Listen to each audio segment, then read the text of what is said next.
TBTL. Hello, welcome to another edition of Hey Dummies. This is the newsletter video where we, the dummies, answer your questions. And sorry that I'm a bit distracted. I think the housekeeping folks here at the hotel in Los Angeles are looking to enter the room and tidy it up, which is very relevant actually to this week's question, which comes from Jen. Jen is wondering, hey, Luke and Andrew, do you make your bed? And how do you feel about getting into an unmade bed? Jen says, this question occurred to me around 9 p.m. as I was making my bed and starting my nightly routine. In the morning, I wake up before my husband, who has a much more laissez-faire attitude about bed making than I do. Jen, you know what? We're going to circle back to that in a minute. Stay with me. As a result, I often end up tidying the covers in the evening because I am supremely uncomfortable getting into a disheveled bed. I am so with you, Jen. I do not like getting into a disheveled bed. And I don't even like knowing that a disheveled bed exists for me. By that I mean, I will, if I'm at my house, I will make the bed every morning. Whatever else is going on in my life, whatever is not working about my existence, I promise you that bed will be made. And it's interesting because I have this tiny bedroom and I have a kind of like a king-size bed. It barely fits in there. The bedroom has like some weird Holly Hobby like wallpaper. It's a nightmare.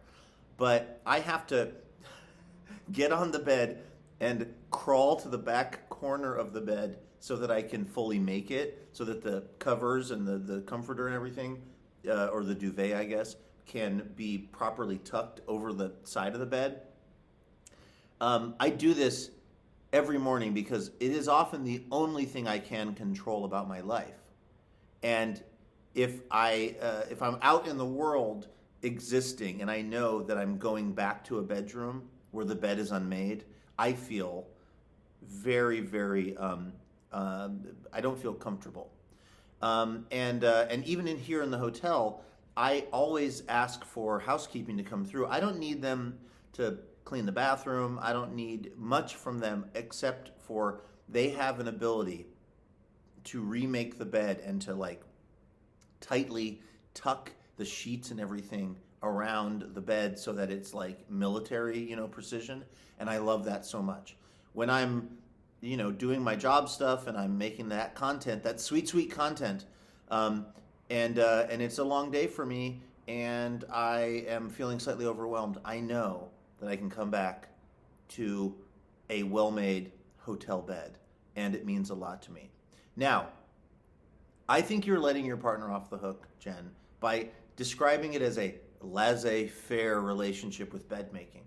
I think this is important, and I'm not telling you how to live your life, but I would say, maybe you mention to them, it would mean a lot to you if they made the bed. The idea that you at 9 p.m. are remaking the bed so you can get into it, my heart goes out to you. And I think this is something that can be avoided.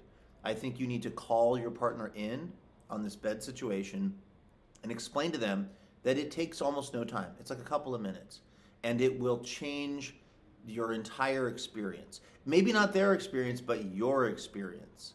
And that's important to you, and so it should be important to them. I say this as a person who's been divorced twice, so I know how to not be in a relationship, okay? And I also now am learning how to be in a relationship, and it involves things like making the bed if it matters to your partner. I know this is not where you thought this was going to go, Jen, but it's where we've landed. So, yes, I love making the bed. No, I do not feel good about getting into an unmade bed. And yes, I think you should make your needs known to the person you're with about bed making. Okay, that's it. This has been a Dr. Phil-esque edition of the Hey Dummies video. If you have a question for us, I promise not everyone is going to get into me telling a person how they should live their relationship, just this week. But if you have a question for us, go ahead and email Andrew. Put Hey Dummies in the subject line. It's andrew@tbtl.net, and we will do our very best to answer your question. Thank you so much for subscribing to the newsletter. Thanks for being part of TBTL, and we'll see you next week.